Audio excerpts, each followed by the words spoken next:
the Medici. Francis I.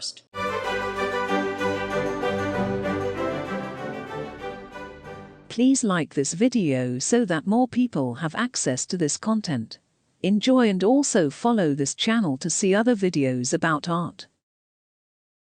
Francis I. The knell of the Medici fortunes has struck. Though muffled at first, its distant tolling can henceforth be heard in the midst of all their grandeur. Almost from the very day that the crown, striven after for so many years, first by Giulio and then by Cosimo, was gained, this family's deterioration, both in abilities and character, set in. The crown, now set above the pale in the family arms, becomes but the signal of departing glory. For 170 years we have seen the Medici steadily climbing upwards. For the next 170 years we see them sinking steadily down to their end. There were pauses in that downward course, but its general tendency was ever the same. And with Francis I, the eldest son of Cosimo, that decline begins. It had begun 5 years before he actually came to the throne. Cosimo, from the time that he gained the rank of Grand Duke, gave up practically the entire government of the state to Francis, and, adopting an unworthy style of life, apparently disregarded the fact that his son's negligent rule was sowing the seeds of serious harm to the administration of the country. The natural result ensued with extreme rapidity, and within 2 years of Cosimo's death, misrule and corruption were rampant in every department of the state. Disorganization in the administration of the police and corruption in the judicial tribunals soon produced an enormous growth of crime. And Francis's reign of 13 years became a continuous record of bad government and social demoralization. So that Tuscany, which under a good government might have escaped the general tendencies of the time, under a bad one did not fail to exemplify those tendencies. At that period an intense ferocity appeared to have seized upon mankind. All regard for human life seemed to have disappeared from Europe in the bitter passions which the religious wars and persecutions had stirred up. Men had grown ruthless in their familiarity with torture and death, and wherever we look, whether it be in France, Spain, England, the Netherlands, or Germany, a ferocious and merciless cruelty, with a disregard for all justice, is the prevailing characteristic of the time, with murders and torturings as matters of common daily life. Tuscany, under the misrule of Francis I, had her share of these experiences, and was only so far fortunate in that they were not made still worse by the scourge of war. Italy, though it shared in the general demoralization of the age, was, owing to the settlement made by the Treaty of Cateau-Cambrésis, able to look on whilst almost every other country was torn by a strife which seemed to turn the wars of the time into the conflicts of tigers. One result of this state of things was the view taken regarding the assassination of those upon whom a sentence of death had been passed. Rulers such as Cosimo I and Francis I looked upon hired assassins very much as if they were executioners, and such rulers seem to have seen no difference between this mode of putting out of life a man whose death had been decreed and that of the formal execution of a condemned prisoner. Even escape to another country procured no safety, since such assassins penetrated into all countries in pursuit of their victim. Murder and tragedy were thus ever present, while each event of the kind was multiplied fourfold in the imaginations of the people. Francis I was 33 years old when he succeeded to the throne. The fine portrait of him, which was painted by Paolo Veronese and hangs in the state apartments of the Pitti Palace, shows him as he was at about the age of 35. he wears the Order of the Golden Fleece, and on his cloak the cross of the Order of Santo Stefano. He possessed much the same character as his father Cosimo, and had brilliant mental gifts.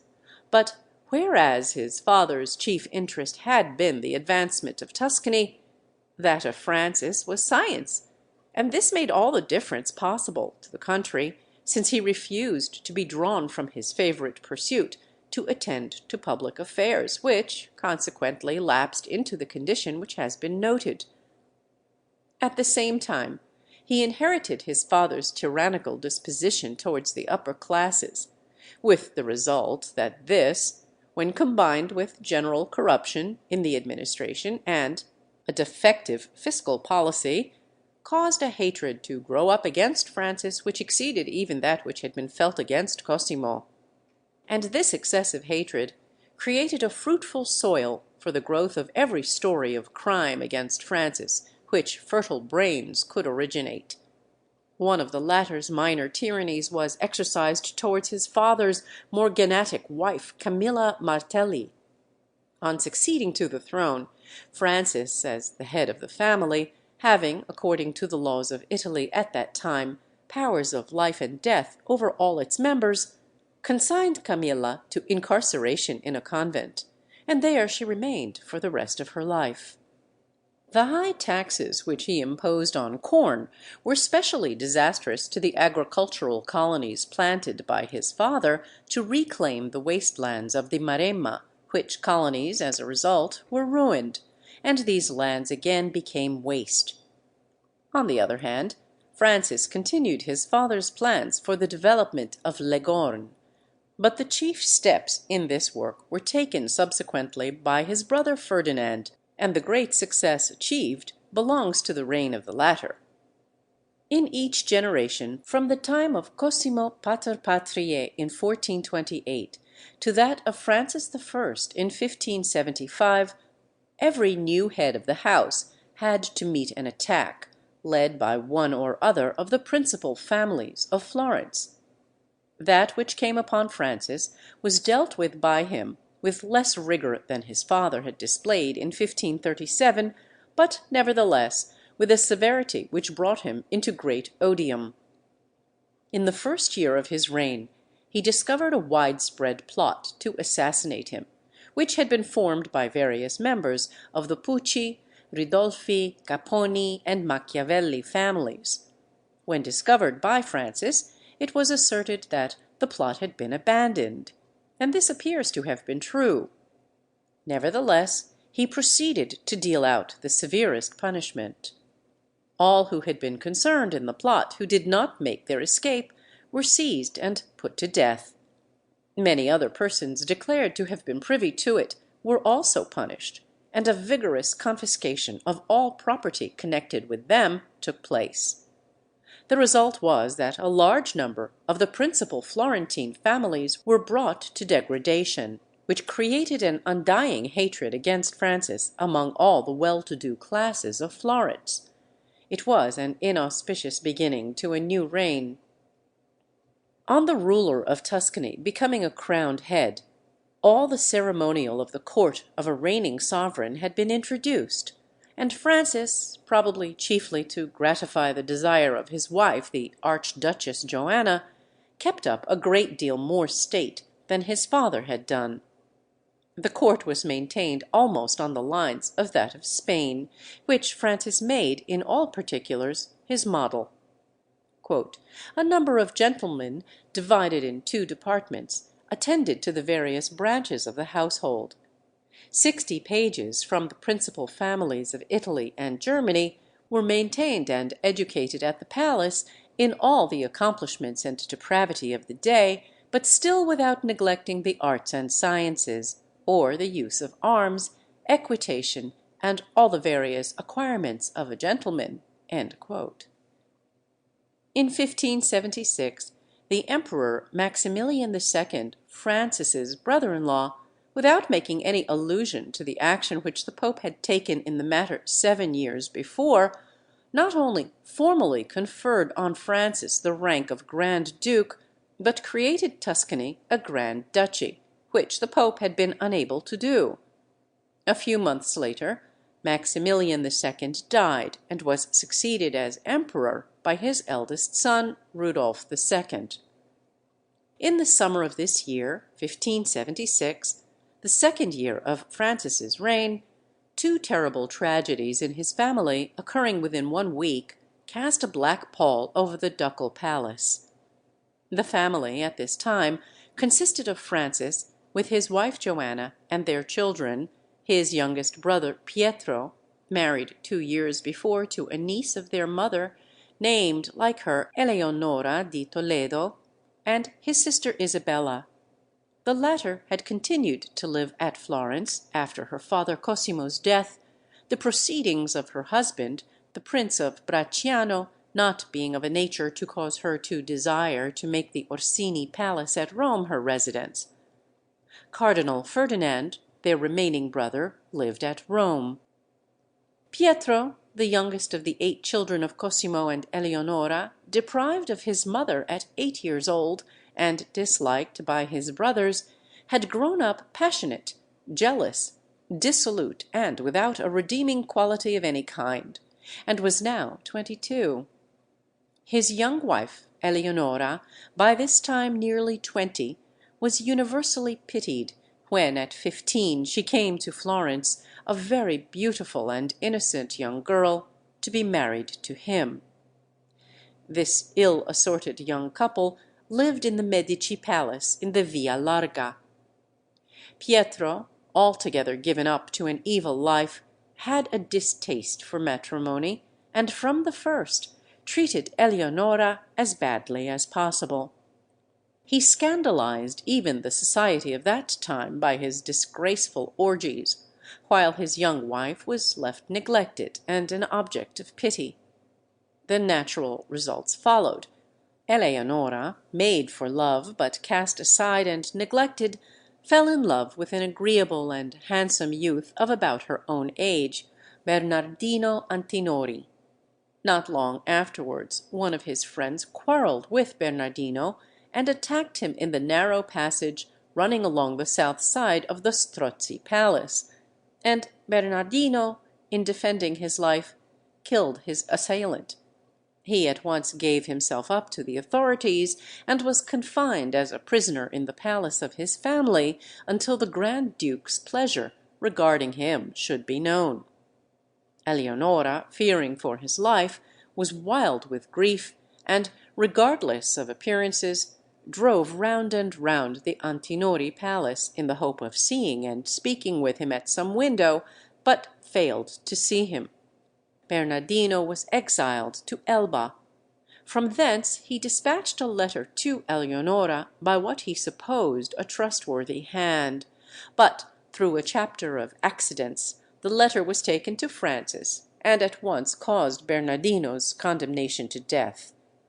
He was brought back to Florence, consigned to the Bargello, given only 1 hour to prepare for death, and executed on the 20th June.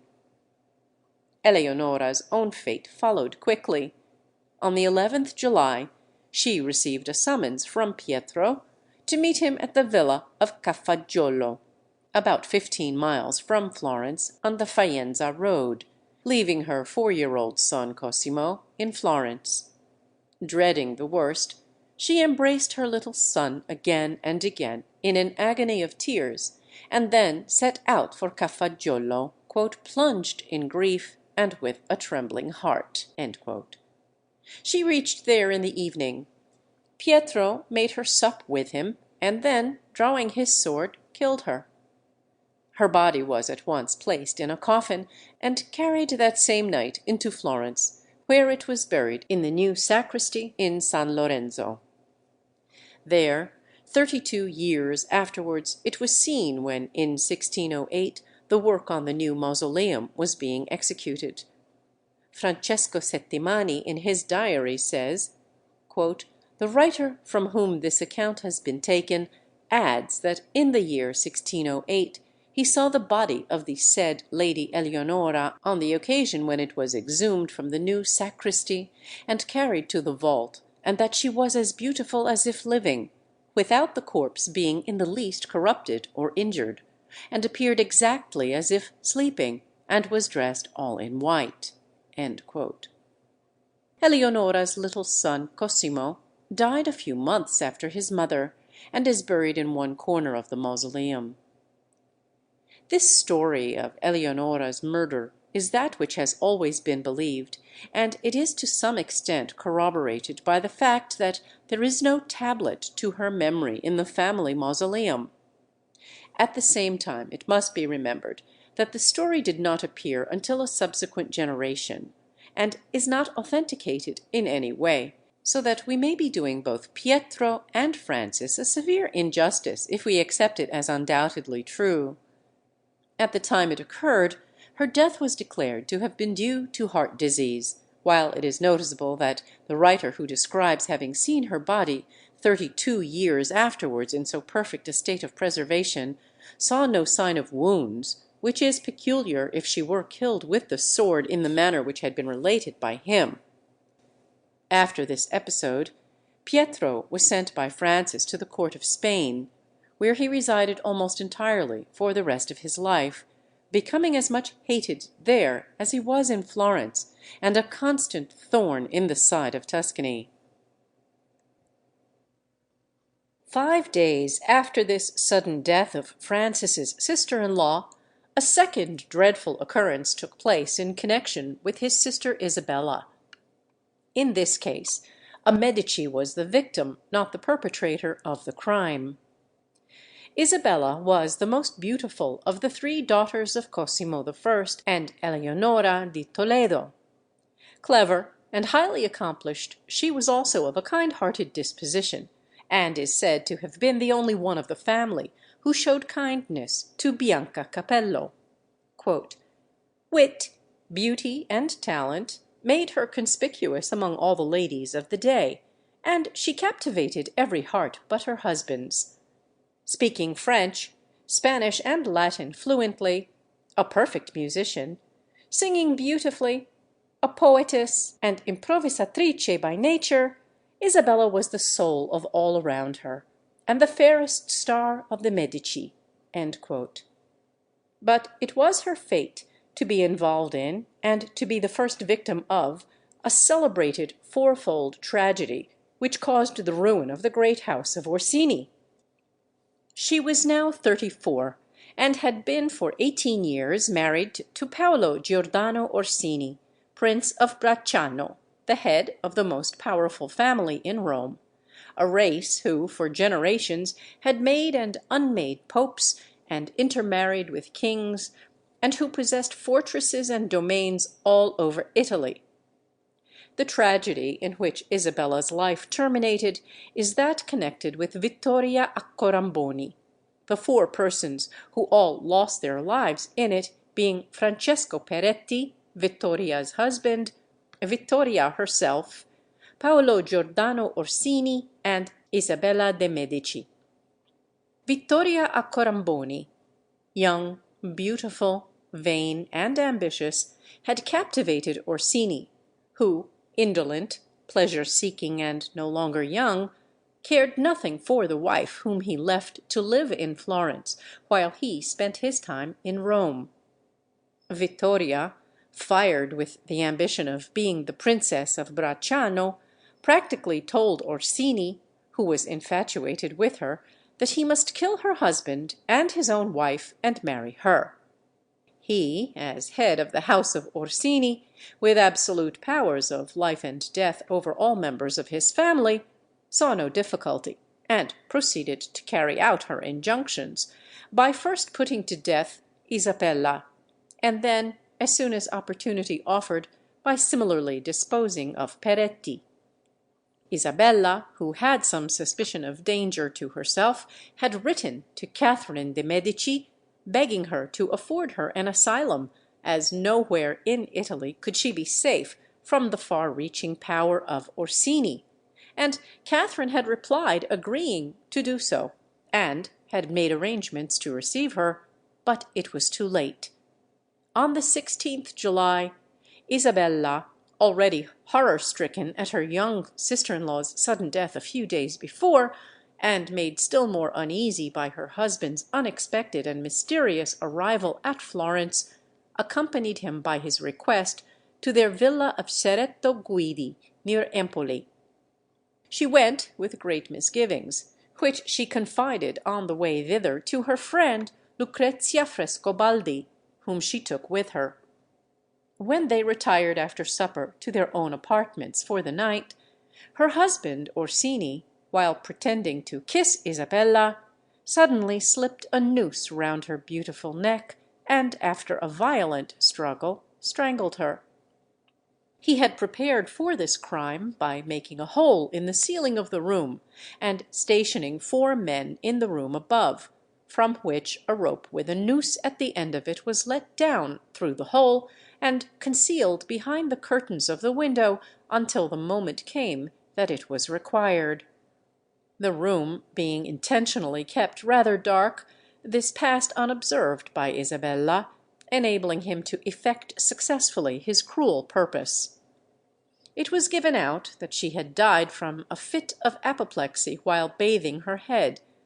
This was followed in due time by the assassination of Peretti, Orsini sending a party of his soldiers to seize and kill the latter at the Villa Negroni in Rome, where Peretti was betrayed into their hands by Vittoria and killed. The sequel is well known. Pope Gregory XIII, guessing how and why these two had met their deaths, refused to allow Orsini to marry the widowed Vittoria. Orsini defied the pope and went through a mock marriage. The pope then sent troops to arrest the murderer of Peretti, but the Orsini retainers beat them off. Eventually, Vittoria was seized and imprisoned in the castle of St. Angelo, but escaped. For 4 years the struggle went on, Orsini and Vittoria living at Bracciano, outside the pope's jurisdiction. Then Gregory XIII died, 1585, whereupon they came to Rome to be married before another pope should be elected, and the ceremony was hastily performed in the small family church inside the Orsini fortress.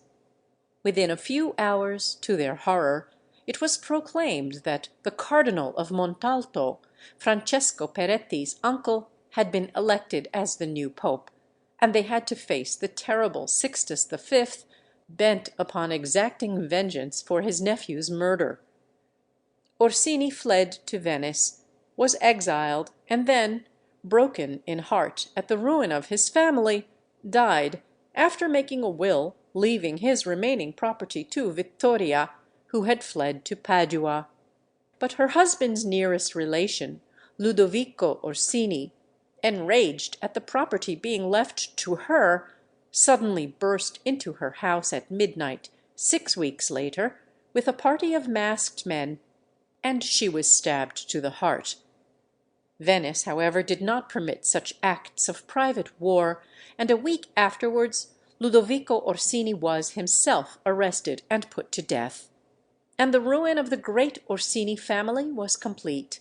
They never again recovered their former power. In 1578, Francis's first wife, Joanna of Austria, died at the age of 31. She had been married 13 years and had not had a happy life. She had no qualities to make her either liked by her husband or popular with the Tuscan people, being plain in appearance, of a cold nature, without personal charm, and imbued with a great deal of Austrian pride. And this first Grand Duchess of Tuscany did not hide her contempt for the Tuscan monarchy and the Tuscan people. Francis had never shown her the least affection, and during the whole of their married life was devoted to Bianca Capello, with whom he had been in love before his marriage to Joanna, and whom, after the latter's death, he married, and the unceasing complaints which Joanna addressed to her brother, the Emperor Maximilian, on the subject of her husband's behaviour, did not make matters go more smoothly. Joanna's 6 children were Eleonora, born in 1565, Romola, born 1566, Isabella, born 1567, Anna, born 1569, Maria, born 1573, and Filippo, born 1577, but only two of these, Eleonora and Maria, survived childhood, while Romola and Isabella died before their mother. There is a peculiarity about both the portraits of Joanna in the Uffizi Gallery. In both she is shown with her little son Filippo. He was only 10 months old when his mother died, yet in the portrait of her shown in this book he is represented as a child about 2 years old, and in her other portrait as about 4 years old. Unless, therefore, these portraits of her were painted several years after her death, and after Francis had married another wife, which is extremely unlikely, it would seem that the figure of the child must have been added afterwards, though with what object, since he died at the age of 5, is not apparent. Joanna of Austria was buried in the church of San Lorenzo, and when in 1857 the Medici coffins were opened, her body was found so well preserved by the embalming process employed as to appear only just buried, even the color of the face being unaltered. The year after Joanna's death, Francis married Bianca Capello, whose unvarying lover he had been for 15 years.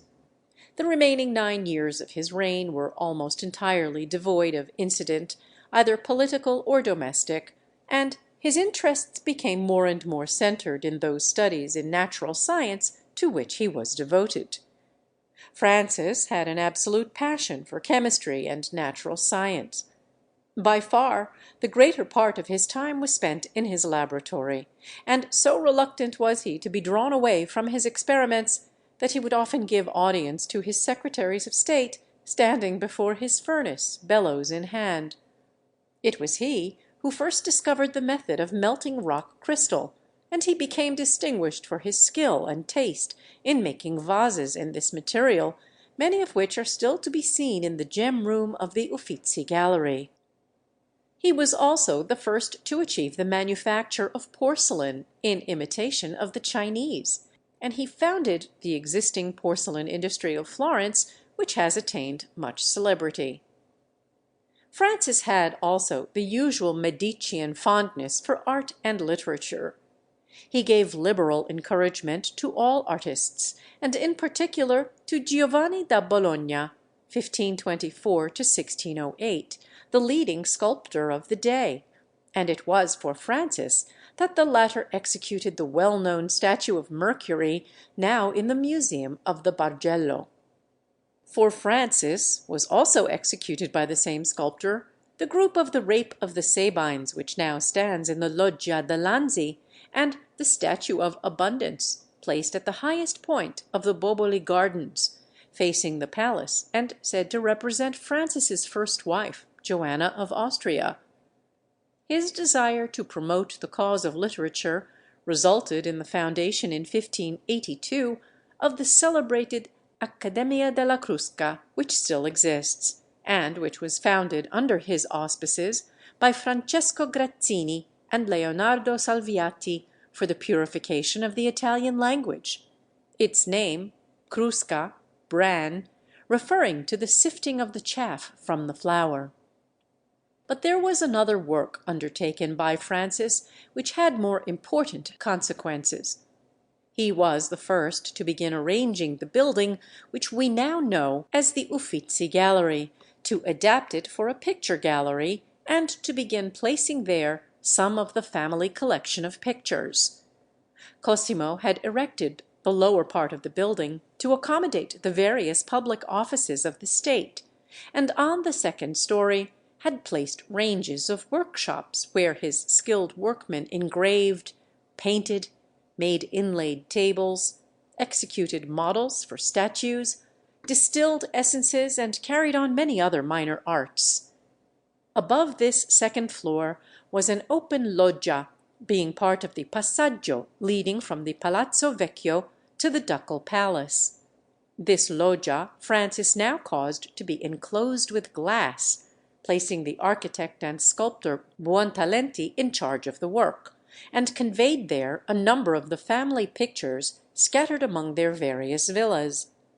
Buontalenti, at the same time, executed the statue of Francis in the dress of a Roman knight, placed over the portico at the southern end of the gallery, facing the Palazzo Vecchio. Thus was begun a work which, after generations of the Medici, made one of Florence's greatest possessions. The great naval war between England and Spain, the terrible conflict in France, the battles and atrocities deluging the Netherlands with blood, were the events taking place in other countries, while Florence was laying the foundations of her great picture gallery. And the peace which she thus enjoyed made her lot by comparison happy, even though under the tyranny of Francis I. In 1582, Francis lost his only son, Filippo, at the age of 5. This was a serious loss to him, as he had no children by his second wife, and the crown would therefore go at his death to his brother Ferdinand, between whom and himself there was no love lost. In 1583, Francis gave his eldest daughter Eleonora, now 18, in marriage to Vincenzo Gonzaga, Duke of Mantua. Eleonora's portrait by Pulzone in the Pitti Gallery shows her to have had considerable beauty. Her dress is chiefly remarkable for its splendid example of the well-known Medici collar, which has round its edge a string of small pearls. In the same year, Francis's daughter Anna died at the age of 14. Thus, out of his 6 children, 4 had died in their childhood, 1 daughter was married, and there only remained to him his daughter Maria, at this time a child of 10. Francis I continued his father Cosimo's practice of private trading, and operating on a large scale amassed great wealth, and at his death a vast amount of treasure was found to have been collected by him in the fortress of the Belvedere. He died in October 1587 at the villa of Poggio a Caiano at the age of 46, his wife Bianca dying at the same time, and his brother Ferdinand succeeded to the throne. Bianca Capello. Bianca Capello's romantic history and celebrated beauty have made a great impression in Italy. Pictures of her are numerous, and her story, in various forms, is related in every chronicle of the time. And lavish as has been the praise accorded to her beauty, scarcely less so has been the abuse showered upon her name. While she must certainly be held to deserve a portion of this condemnation, by far the greater part has been quite undeserved. Francis loved her with a steadfast affection for 24 years, never showing any regard for anyone else, and the deep hatred felt for Francis attached itself also to anyone for whom he showed any regard, and most of all, therefore, to Bianca Capello. Added to this, she was a Venetian. For over 100 years Venice had been Florence's bitter foe and rival. In almost every war they had been opposed to each other. Every enemy of Florence found an asylum out of reach of her wrath at Venice. Even in the domain of art they were rivals, and no Venetian need expect to be received at Florence with a welcome. Lastly, Bianca was, throughout life, strongly hated by Francis's brother Ferdinand, who succeeded him as Grand Duke, and all who wished to curry favour with the latter had an easy means of doing so by inventing stories against her after her death. These 3 causes together resulted in the imputation of crimes to Bianca by the Florentines, of which her character was altogether incapable.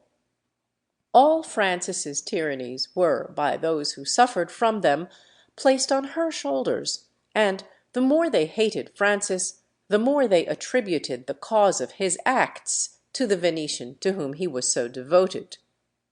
Bianca Capello was the daughter of one of the proudest and most illustrious of the nobles of Venice, Bartolomeo Capello, and was brought up in all the splendor and luxury customary in a noble Venetian family of that age.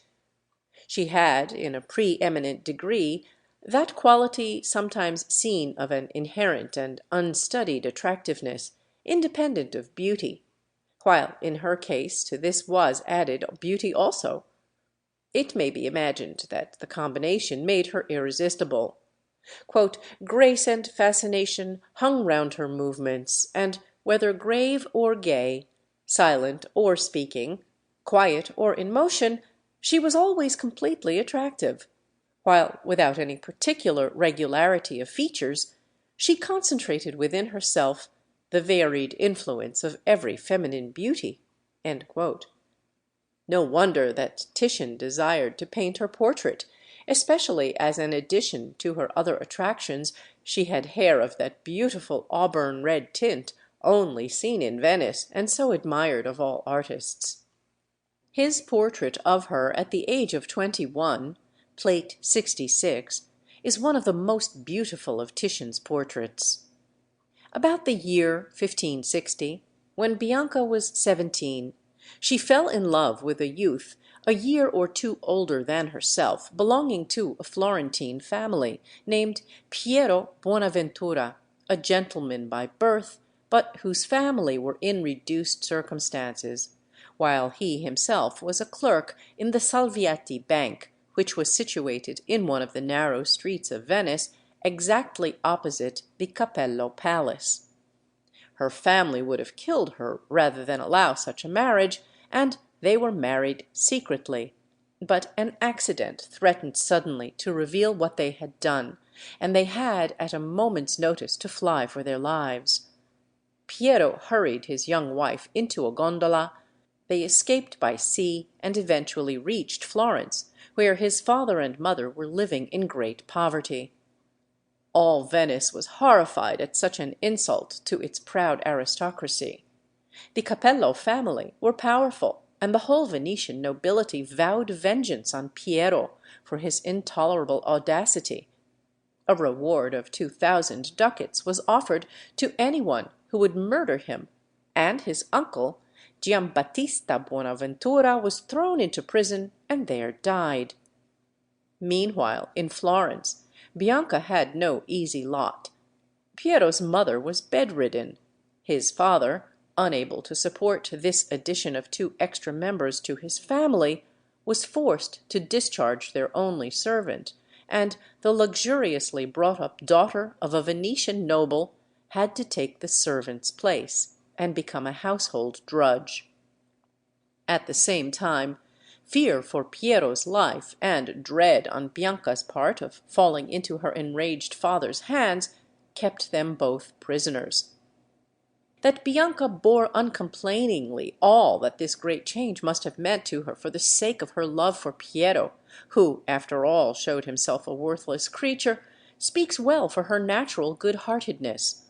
She was despised, hard-worked, condemned by all, and execrated by the whole aristocracy of Venice, but she cared not so long as Piero remained true to her. During this time of their poverty, a daughter was born to them, Pellegrina Buonaventura, who afterwards married Ulisse Bentivoglio. In the year 1563, Francis, then 22, the eldest son of the Duke of Florence, crossing one day the Piazza San Marco, looked up and saw Bianca, whose story all Florence knew, at a window, and at once fell in love with her. She was then 20, and at the height of her beauty. Soon afterwards she was entrapped into a meeting with him at the house of the Marchesa Mondragone, the wife of Francis's Spanish tutor, who lived at the house called the Casino on the west side of the Piazza San Marco. Startled by the prince's sudden and unexpected appearance in a private room, she fell on her knees, declared herself bankrupt of everything but honor, and implored his forbearance and protection, and for a time he obeyed and left her alone." End quote. Soon, however, he began pursuing her with his attentions. Even fears for Piero's life contributed, while the latter, heartless and contemptible, who was tired of her and of their poverty-stricken life, failed to protect her in any way, and accepted an office which Francis procured for him at the court, and allowed a palace to be taken for them in the Via Maggio, near the Ducal Palace. Piero, thus promoted, became proud, insolent, dissolute, and generally detested, and after a short time was one evening murdered at the corner of the Via Maggio, near the Ponte Santa Trinita, by one of the Ricci family whom he had insulted. Francis remained Bianca's devoted lover all his life, and his marriage to the Archduchess Joanna of Austria in December 1564, when Bianca was 21, made no difference in this. When not at work in his laboratory, he spent most of his time at Bianca's house in the Via Maggio. The Archduchess Joanna, furious at this neglect of herself in favor of a rival so far beneath her in rank, wearied her brother the emperor with complaints, but without avail, and when she died in April 1578, Francis married Bianca, who was by this time 35. At first, on account of the recent death of Joanna of Austria, they were privately married in the small chapel in the Palazzo Vecchio, but in the following year this was succeeded by a very magnificent marriage in San Lorenzo, while at the same time, strange to say, a grand ceremony in honor of the event took place at Venice. Venice, which had cast ignominy upon Bianca's very name, now hastened to do it honor, and not only received with a stately ceremonial and hypocritical compliments an embassy from Florence on the occasion, but promulgated a public decree in Bianca's honor, while the city of the Adriatic blazed with countless illuminations. This was followed by a pompous embassy from Venice to Florence, to invest Bianca, quote, "with the prerogatives of her new rank." End quote. Bianca was unlike her predecessor in another respect. She did not care for ostentation and the degree of ceremony attaching to a high position. But Francis was determined, on this occasion, to show her every kind of honor that he could devise. There followed tournaments, bullfights, balls, feasts, and every sort of pastime for the people, and finally, on the 12th October 1579, in the great hall of the Palazzo Vecchio, an imposing ceremony took place, at which Bianca was first declared by the Venetian ambassador to be, quote, "a true and particular daughter of Venice," end quote, and then, seated by the side of her husband Francis, was crowned with the crown of Tuscany, after which the whole assembly, led by the Grand Duke and the new Grand Duchess, proceeded in state to the cathedral, where high mass concluded the ceremony. Francis spent on this marriage 300,000 ducats, equal to about 1 year's ordinary revenue of the ancient republic. Bianca Capello was Grand Duchess for 9 years. In that position she continued to be very much the same as she had always been, not showing any exultation on account of being raised to so high a rank, nor any desire for pomp and grandeur, and preferring, whenever possible, a country life with Francis at one or other of their villas, removed from Florence and its abuse of her. For Francis's tyrannies continued to heap condemnation upon her head, and whatever untoward event occurred, it was always in some manner put down to her. It is almost unnecessary to say that when Francis's only son Filippo died in 1582, it was declared that she had poisoned him. And this tale, like others of the kind, was handed down after her death, regardless of the fact that had she been guilty of such a thing, the suspicious Francis would certainly have found it out and lost all his affection for her, as well as of the fact that the one ruling desire which governed all Bianca's life was to please him.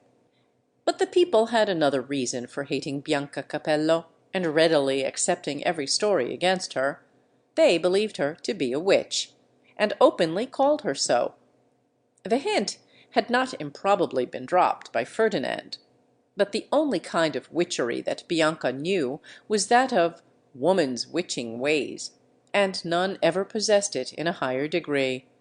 And without making light of the one great fault she did commit, it may well be noted in her favor that, although possessed of this exceptional power of attraction, we never hear, amidst all the stories against her promulgated after her death, one single breath charging her with infidelity to Francis, a significant fact under the circumstances. It is also to be noted that all writers credit her not only with considerable talent, but also with various good qualities. Her portrait by Bronzino in the Pitti Gallery at the age of 30 has a sweet expression. He knew her well, and it is sure to be a good likeness. It must have been the last portrait that Bronzino ever painted, as he died very shortly afterwards. The feeling with which Bianca was regarded by her brother-in-law Ferdinand, who lived at Rome and was on bad terms with Francis, was a prominent factor in her lot. The inclination which the Florentines had to attribute to Bianca every crime committed or imagined to have been committed by Francis was felt by Ferdinand, "her most deadly enemy," to a still greater degree, and he over and over again remonstrated with Francis for having anything to do with her, and endeavoured to get her banished from Tuscany. The hatred he felt for her amounted to a mania, and his refusal after her death to allow her body decent burial, his causing her armorial bearings to be erased, and his speaking of her on all occasions in terms of opprobrium, showed how deep was the feeling which, unappeased even by her death, was nourished by him for so many years against her. When he became Grand Duke, the time-serving contemporary writers followed suit, heaping upon her memory every possible vilification, and handing down every tale which a scandal-loving age could invent to her discredit, and this is the real origin of the many stories which have passed as the history of Bianca Capello. The true Bianca was a less exaggerated and far more natural woman. She had many faults, but they did not run in the direction of murder and poison, as a sensation-loving populace ready to believe anything against a Venetian confidently asserted. After Bianca became Grand Duchess, she summoned her brother Vittorio Capello to Florence, and he soon became a great favourite with Francis, and almost his sole adviser. This still further incensed Ferdinand, and after a time he contrived to put such pressure upon his brother as to cause him to dismiss Vittorio Capello again to Venice. Many of Bianca's letters to her brother, in her clear, bold handwriting, are to be seen in the Florentine archives, and they show both her character and how highly educated she was. Bianca is reported to have shown a good spirit towards her brother-in-law Ferdinand on various occasions, constantly endeavouring to reconcile the two brothers, and by her amiability at times succeeding temporarily in doing so, while, as a part of these endeavours, she several times persuaded Francis to give large sums of money to Ferdinand to supply his financial necessities, these latter being very great owing to his expensive tastes in the collection of the treasures of Greek art. At last, in 1587, came the end, Francis and Bianca both dying together, and at that place which above all they would have chosen, the villa of Poggio a Caiano. Notable on many other accounts, this villa has ever since gained its chief interest as the place where the lives were simultaneously ended of these two, who, whatever else they were, had been unswervingly devoted to each other for 24 years. The villa of Poggio a Caiano, since the days when it had been built by Lorenzo the Magnificent, had been much enlarged and improved by successive heads of the family.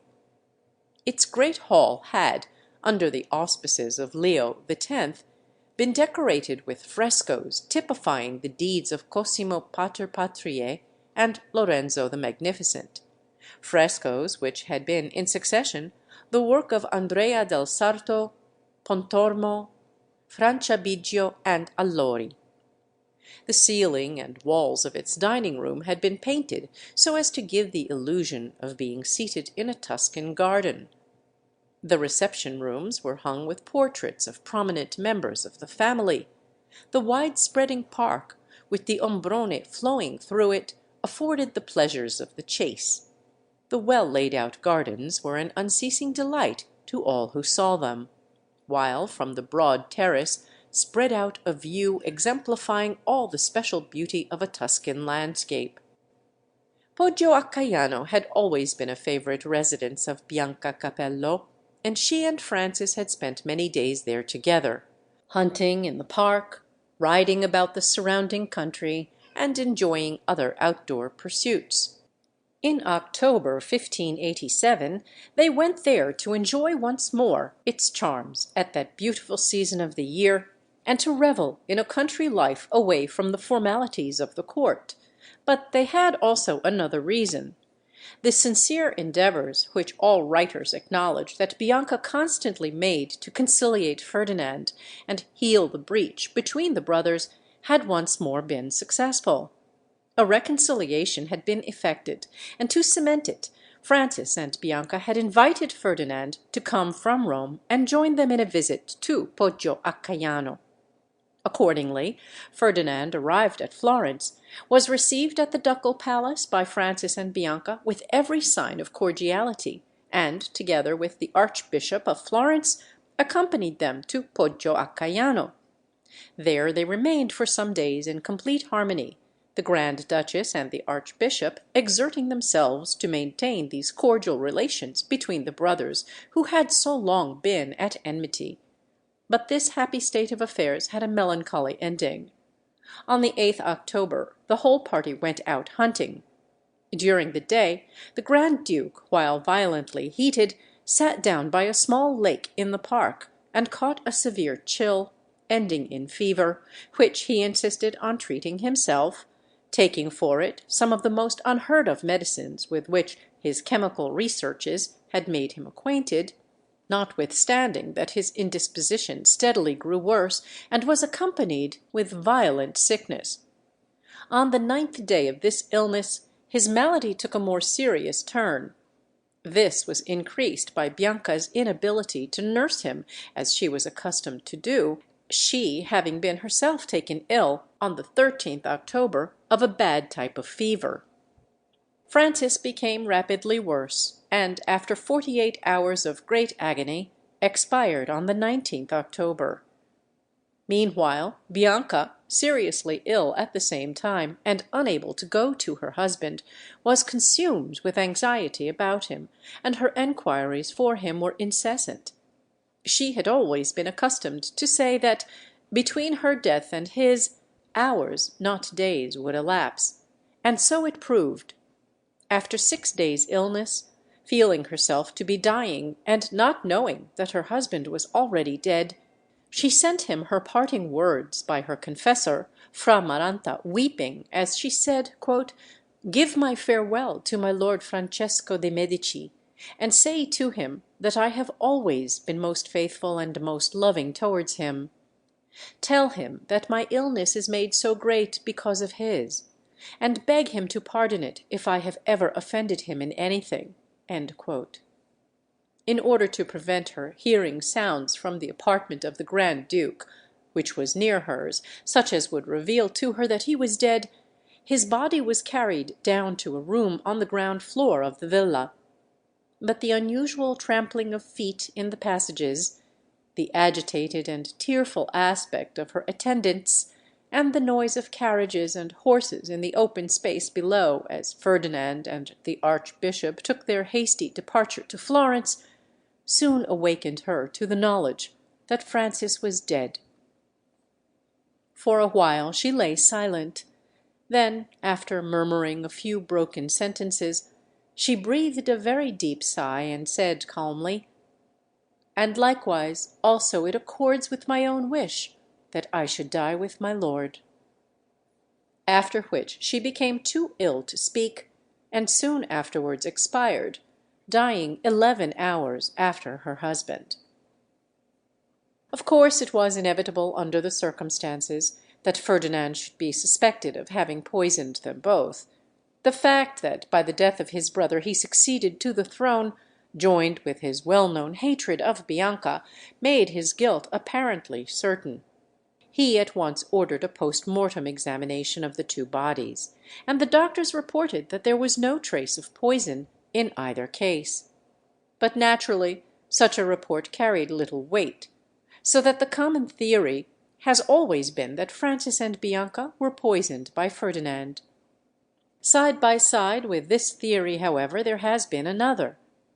Bianca had been too long a subject of vituperation for an endeavour not to be made in some way to throw the guilt upon her, however difficult in this case to do so. Hence we have the well-known story of the tart supposed to have been prepared by Bianca in order to poison Ferdinand, but eaten by accident by Francis, and that Bianca, seeing this, eat of it also, being determined not to survive him; a story which, notwithstanding its almost palpable untruth, has obtained wide credence. The account, however, given above of this affair, which is that disclosed by the State Archives, unearthed within recent years by the patient research of the late Signor G. E. Saltini, shows plainly that Bianca was not even present when Francis became seriously ill, she having then been for 4 days ill in bed. And it is now considered certain, not only that Bianca was perfectly innocent, which is almost self-evident, but that Ferdinand was innocent also. All historians are now convinced that it was no case of poison at all, and that Francis and Bianca died from the natural causes assigned by the doctors as the result of the post-mortem examination, Bianca from dropsy, from which she had suffered for 2 years, and which was aggravated by her attack of fever, and Francis chiefly through the absurd remedies which he persisted in taking to cure his indisposition. Moreover, Ferdinand's history during the succeeding 22 years as Grand Duke showed very distinctly that he was not the kind of man who could be guilty of such a crime. Ferdinand, however, inspired by his inordinate hatred of Bianca, was led into conduct which was extremely short-sighted. He not only refused to allow her decent burial, but also ordered the destruction of everything that could recall her memory. He caused her armorial bearings to be erased from the escutcheon of the Medici and replaced by those of Austria, when obliged to mention her name, would not give her or allow others to give her the title of Grand Duchess, and even in a public document designated her as La Pessima Bianca. By this conduct Ferdinand used the best means possible for making it supposed that he desired to divert suspicion from himself, and for confirming in men's minds the idea that he was guilty. The two bodies were together brought back to Florence. That of Francis was embalmed and buried in the church of San Lorenzo with the ceremonial customary in the case of a Grand Duke. But when the architect Buontalenti asked Ferdinand where the body of the Grand Duchess should be buried, he replied, "Where you please. We will not have her amongst us." Her body was, therefore, wrapped simply in an ordinary winding sheet, and buried without ceremony, none know where. And so, among the Grand Duchesses of Tuscany, one, the second, is missing from that great mausoleum where all the rest lie buried. And in its crypt Francis I has by his side the first wife whom he so disliked, and who was Grand Duchess for 4 years, but not the second wife, who was Grand Duchess for 9, and was the only person whom, throughout life, he had loved, or who loved him. But to Bianca it mattered nothing to what obscurity her body was consigned, for her memory has lived on notwithstanding all Ferdinand's efforts to obliterate it, while the accusations so freely spread abroad against her have gradually shown themselves to be untrue. Bianca Capello was 44 when she died. Undoubtedly, notwithstanding all that can justly be said on the other side, she was a woman who deserved a better record than the distorted picture of her, which was handed down to posterity owing to the insensate hatred entertained for her by the brother of her husband, who succeeded him as Grand Duke. Regarding her one grave fault, it has been remarked that, "thrown while yet a mere girl into temptation, distress, and danger, with a warm heart and strong sensibility, her natural protector false, despicable, and utterly selfish, assailed by unwonted hardship and suffering, reduced from the splendor and refinement of exalted station to perform the menial offices of a starving household, with a youthful prince at her feet, and the glimmer of a throne in the distance, she finally sank under temptation, and became probably not all that her enemies have described her. In an age of infidelity she was at least faithful to the Grand Duke, and probably would have been faithful to her husband had he taken any pains to keep her so."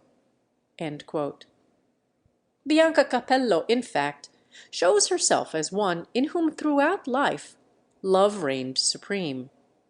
And the true essence of her character is seen in the girl who abandoned all the grandeur and luxury belonging to a Venetian noble's daughter for the man she loved, and in the wife who felt that it "accorded with her own wish to die with her lord," and when she knew that he was dead, had no desire to live any longer. End of section 31. Recording by Linda Johnson. We hope you enjoyed this video. Please let us know in the comments what other art contents you would like to see. And don't forget to like this video and follow our channel. Thank you, and until the next video.